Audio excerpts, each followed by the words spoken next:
23వ తారీఖున రాజమహేంద్రవరంలో కిమ్స్ హాస్పిటల్లో ఫార్మ్ డి ఫైనల్ ఇయర్ చదువుతున్న పాప అంజలి సూసైడ్ చేసుకోవడం జరిగింది.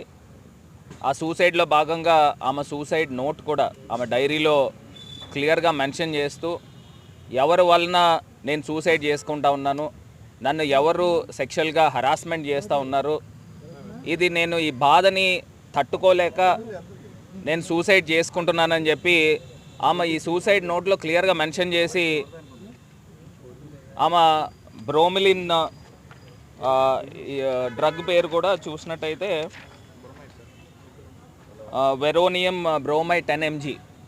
అంటే ఇప్పుడే నేను డాక్టర్స్తో కూడా నేను మాట్లాడితే ఈ డ్రగ్ తీసుకుంటే ఇమీడియట్గా బ్రెయిన్ డెడ్ అవుతుంది, ఆమెని వెంటిలేటర్ పైన ఇంకా బ్రెయిన్ డెడ్ అంటే ఇంక ఆల్మోస్ట్ చనిపోయినట్టే భావించాల. మరి బ్రెయిన్ డెడ్ అవుతుంది, బ్రెయిన్ డెడ్ అయిన తర్వాత వెంటిలేటర్ మీదన ఇది జరుగుతూ ఉన్నారు. ఇక్కడ నా అడిగే ప్రశ్నలు ఏంటంటే సూటిగా ప్రశ్నలు అడుగుతూ ఉన్నాం. ఇప్పుడు ఈ వెరోనియం బ్రోమైడ్ 10 mg మరి ఆ అమ్మాయి తీసుకున్నప్పుడు ఈ డ్రగ్ ఆమె చేతికి ఎట్లా వచ్చింది, ఎక్కడి నుంచి ఈ డ్రగ్ వచ్చింది, ఎవరు సప్లై చేశారు, ఈ డ్రగ్ ఆమె డ్రగ్ తీసుకుని ఉందా లేకపోతే ఎవరైనా ఆ వైల్ ఆమెకు ఎక్కించారా? సీసీ ఫుటేజెస్ని ఎందుకు పోలీస్ డిపార్ట్మెంట్ లేకపోతే హాస్పిటల్ యాజమాన్యం కూడా ఎందుకు బయట పెట్టలేదు? అసలు ఆ టైంలో ఇది డ్రగ్ తీసుకున్నది హాస్పిటల్లోనే తీసుకున్నారనేది ప్రాథమిక విచారణ ప్రకారం తెలుస్తూ ఉంది. మరి ఆ డ్రగ్ తీసుకున్నప్పుడు పూర్తి స్థాయిగా ఆ సీసీ ఫుటేజ్ ఏదైతే ఉందో అది కుటుంబ సభ్యులకి, అదేవిధంగా ఆ అమ్మాయి చదువుతున్న కాలేజ్ వాళ్ళ యాజమాన్యానికి కానీ ఇవ్వాలి కదా, ఎందుకు ఇవ్వలేదు అని చెప్పేసి మేము ఒక ప్రశ్న అడుగుతూ ఉన్నాం. ఇది కాకుండా 23వ తారీఖున సండే ఆమె ఆ డ్రగ్ తీసుకున్నప్పుడు సూసైడ్ చేసుకున్నప్పుడు ఎందుకు హాస్పిటల్ మేనేజ్మెంట్ ఆ డ్రగ్ తీసుకున్నారనేది వాళ్ళకి తెలుసు. ఎందుకంటే ఆ వైల్ కూడా తర్వాత మేము వచ్చి ఒత్తిడి చేసిన తర్వాత మంగళవారం రోజున ఆ డ్రగ్ తీసుకున్నారనేది కుటుంబ సభ్యులకు అప్పుడు తెలిసింది. అంటే సండే తీసుకుంటే మంగళవారం ఈ 2 రోజులు కాలయాపన ఎందుకు చేశారు? మాకు ఇప్పుడు కుటుంబ సభ్యులు చెప్పడం కూడా ఏంటంటే ప్యాంటోటాప్ ఆమె వైల్ తీసుకున్నది.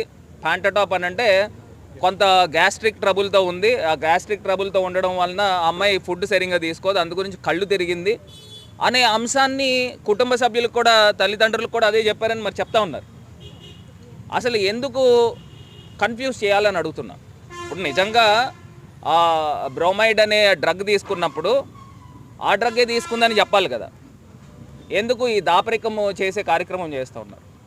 అదేవిధంగా నిన్నే మాకు తెలిసిన అంశం కూడా ఏంటంటే ఎవరైతే ఈ దీపక్ అనే వ్యక్తి ఉన్నాడో ఆ దీపక్కి పిల్లనిచ్చిన మామ తెలుగుదేశం పార్టీలో క్రియాశీలకంగా తిరిగే వ్యక్తి అంట. మాకు కూడా తెలియదు, నిన్ననే తెలుస్తూ ఉంది. అంటే ఇక్కడ మేమేదో రాజకీయాలు చేయడానికి రాలా, అసలు ఇప్పుడు కుటుంబ సభ్యులు వాళ్ళే వాపోతూ ఉన్నారు, మా అమ్మాయికి న్యాయం జరగట్లేదని వాళ్ళు చెప్తా ఉన్నారు. న్యాయం జరగట్లేదు, కూటమి ప్రభుత్వాన్ని ఎన్నో ప్రగల్భాలు చెప్తా ఉన్నారు. కూటమి ప్రభుత్వం అయితే అమ్మాయికి ఎందుకు న్యాయం జరగట్లా, ఎందుకు దీన్ని తాత్సారం చేస్తూ ఉన్నారు? ఇప్పుడు ఆ డ్రగ్ తీసుకున్నది 10 mg ఆ బ్రోమైడ్ డ్రగ్ తీసుకున్నారు అనేది హాస్పిటల్ మేనేజ్మెంట్కి తెలుసు, పోలీస్ డిపార్ట్మెంట్కి తెలుసు. ఈ పోలీస్ డిపార్ట్మెంట్ కూడా వీళ్ళు 23వ తారీఖున ఎఫ్ఐఆర్ ఫైల్ చేశారు.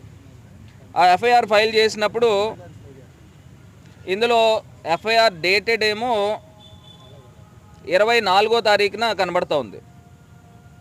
FIR dated 24/3/2025. ఆమె సూసైడ్ చేసుకున్నదేమో 23వ తారీఖున. పోలీస్ డిపార్ట్మెంట్ కూడా రిలీజ్ చేసిన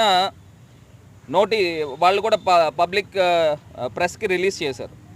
రిలీజ్ చేసింది ఏంటంటే అందులో 23వ తారీఖున కేసు నమోదైనట్టుగా ఈ డిపార్ట్మెంట్ రిలీజ్ చేసిన ఇది రిలీజ్ చేసింది ఎవరికి రిలీజ్ చేశారని అంటే కుటుంబ సభ్యులు వాళ్ళ తండ్రికి రిలీజ్ చేసినట్టున్నారు. 23వ తారీఖున 23వ తారీఖున కేసు నమోదైనట్టుంది. కానీ ఎఫ్ఐఆర్ కాపీ, ఈ కాపీలో చూస్తే 24వ తారీఖున ఎఫ్ఐఆర్ వేశారండి. 24 అంటే ఇది కూడా సెక్షన్స్ కూడా చూసినట్టయితే 24వ తారీఖున 74, 79, 351/2, 226 బిఎన్ఎస్ అని చెప్పేసి సెక్షన్స్ వేశారు. దాని తర్వాత ఆల్టరేషన్ మెమో అని చెప్పి ఇంకొక మెమో తీసుకుని వచ్చారు. ఆల్టరేషన్ మెమోలో అబ్డక్షన్ టు రేప్, అదేవిధంగా ఇందులో సెక్షన్స్ కూడా 64/1 బిఎన్ఎస్ కూడా కొన్ని సెక్షన్స్, స్ట్రాంగ్ సెక్షన్స్ వేశారు. కానీ నాకు ఇక్కడ అనుమానం ఏంటంటే, ఇక్కడేమో కేసేమో 23వ తారీఖున ఎఫ్ఐఆర్ నమోదు చేసామని చెప్పేసి ఇక్కడ మెన్షన్ చేశారు. కానీ ఎఫ్ఐఆర్ డేట్ చూస్తే 24వ తారీఖున ఉంది. ఎందుకు ఈ చేంజెస్ కనబడతా ఉన్నాయి? అంటే ఎందుకు అంటే ఇప్పుడు ఆల్టరేషన్ జరిగితే ఆల్టరేషన్ మెమో అనే వేశారు. ఆల్టరేషన్ మెమో పోనీ 24వ తారీఖు వేస్తే ఇందులో మెన్షన్ చేయాలి కదా. 23వ తారీఖున కొన్ని సెక్షన్స్ పెట్టాము. దాని తర్వాత మేమందరం వచ్చి ఇది ప్రజల్లోకి వెలుగులోకి తీసుకుని వచ్చి ధర్నాలు, స్టూడెంట్స్ పిల్లలు అందరూ కూడా వాళ్ళు వస్తే నేను వచ్చాను.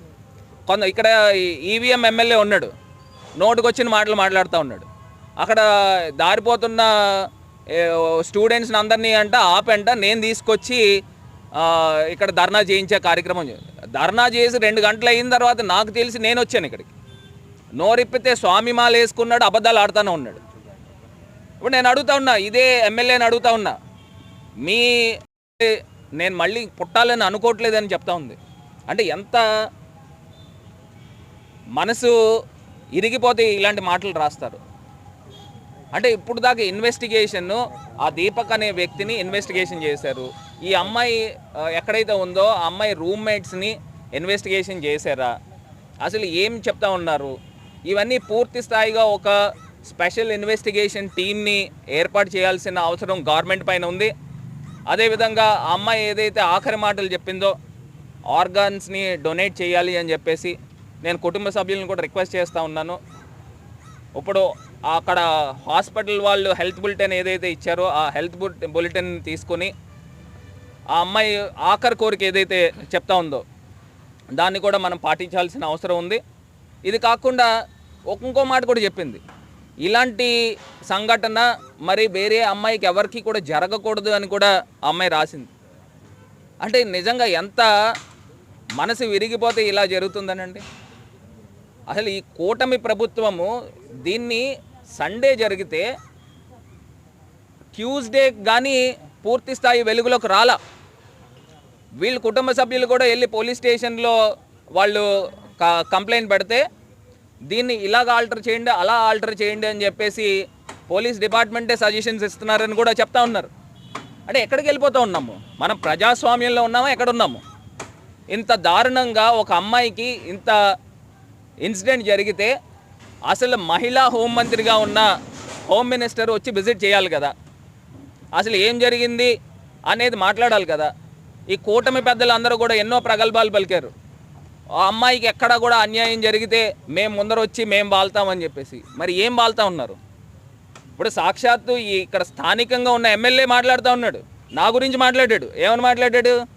నీకు 2 అమ్మాయిలు ఉన్నారు, నా పరిధి దాటిందంటే అని ఆ రకంగా మాట్లాడాడు. అంటే నేను ఒక ఎంపీ చేసిన వ్యక్తి అమ్మాయిల గురించి నేను పరిధి దాటేనంటే నీ పరిస్థితి ఏంటి అని చెప్పేసి నా గురించి మాట్లాడాడు.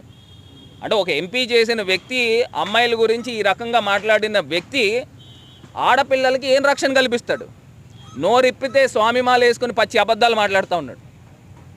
నోరిప్పితే పచ్చి అబద్ధాలు. ఇలాంటి వ్యక్తుల్ని మొయ్యాల్సిన కర్మ ఇవాళ రాజమహేంద్రవరంలో జరుగుతూ ఉంది. అసలు కూటమి ప్రభుత్వం ఎన్ని అబద్ధాలు ఆడి ఎన్ని మాటలు చెప్పి ఇవాళ అధికారంలోకి వచ్చారు? ఇవాళ మీరు ఆడపిల్లలకి ఇచ్చే రక్షణ ఇదేనా అని అడుగుతా ఉన్నా. అసలు ఈ కాన్స్పిరసీ థియరీ ఏంటో నాకు అర్థం కావట్లా. పోలీస్ డిపార్ట్మెంట్ని కూడా అడుగుతా ఉన్నా.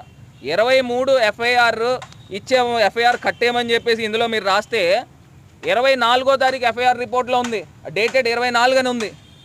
ఎందుకు ఈ ఆల్టరేషన్స్ జరిగినాయి మేము డిమాండ్ చేస్తూ ఉన్నాం. ఇది పూర్తి స్థాయిగా మీరు బయట పెట్టాల్సిన అవసరం ఉందని కూడా ఈ సందర్భంగా తెలియపరుస్తూ, ఇది కంప్లీట్గా కూటమి ప్రభుత్వం యొక్క ఫెయిల్యూర్ అని కూడా ఈ సందర్భంగా తెలియపరుస్తున్నా. ఇమీడియట్గా రూమ్మేట్స్ని అందరినీ కూడా ఇంట్రాగేట్ చేయండి. ఇంట్రాగేట్ చేసి అసలు ఎందుకు జరిగింది, ఏ కారణంతో జరిగింది, హాస్పిటల్ వాళ్ళు కూడా ఇమీడియట్గా సీసీ ఫుటేజ్లు బయట పెట్టాలి. మేము డిమాండ్ చేస్తూ ఉన్నాం. ఇది ఎట్టి పరిస్థితుల్లో ఈ విషయాన్ని ఆపే సమస్య లేదు. కుటుంబ సభ్యులందరికీ కూడా న్యాయం జరిగేదాకా వైఎస్ఆర్ కాంగ్రెస్ పార్టీ పూర్తి స్థాయిగా పోరాడుతుందని కూడా ఈ సందర్భంగా తెలియపరుస్తుంది. హిట్ టీవీ యాప్ ఇందులో short news, live news, entertainment shows, movies, digital magazines తో పాటు మీ జిల్లా వార్తలను కూడా ఫ్రీగా చూడొచ్చు. అంతేకాదు కేజీ నుంచి పీజీ వరకు విద్యార్థులకు స్కాలర్షిప్ కూడా అందిస్తున్నాం. ప్రతి వారం 10 మందికి లక్కీ డ్రా ద్వారా ఒక్కొక్కరికి 10,000 రూపాయలు అందిస్తున్నాం. ఇంకెందుకు ఆలస్యం, వెంటనే హిట్ టీవీ యాప్ ని డౌన్లోడ్ చేసుకుని ఫ్రీగా ఎంటర్టైన్మెంట్ పొందండి. Hit TV app. Hit TV app. Please download Hit TV app. Hit TV యాప్ని ఫ్రీగా డౌన్లోడ్ చేసుకొని ఎంజాయ్ చేయండి. మీకు నచ్చిన ఎంటర్టైన్మెంట్ కోసం హిట్ టీవీ యాప్ ని ఫ్రీగా డౌన్లోడ్ చేసుకుని ఎంజాయ్ చేయండి. హిట్ టీవీ యాప్ని డౌన్లోడ్ చేసుకుని ఆస్వాదించండి, ఆశీర్వదించండి. ఇంతమంది సెలబ్రిటీలు హిట్ టీవీ యాప్ ని డౌన్లోడ్ చేసుకోండి అని చెప్తున్నారంటే ఎంత మంచి యాప్ ఆలోచించండి. అమెరికా అమెరికా అమెరికా అమెరికాలో చదవాలనుకునే వాళ్ళకి విశ్వసనీయమైన పేరు మన శౌర్య కన్సల్టెన్సీ. UK లో 1 year masters, UK లో 1 year masters, 2 years work permit up to 5 years visa. Contact Saurya Consultancy. Contact 89851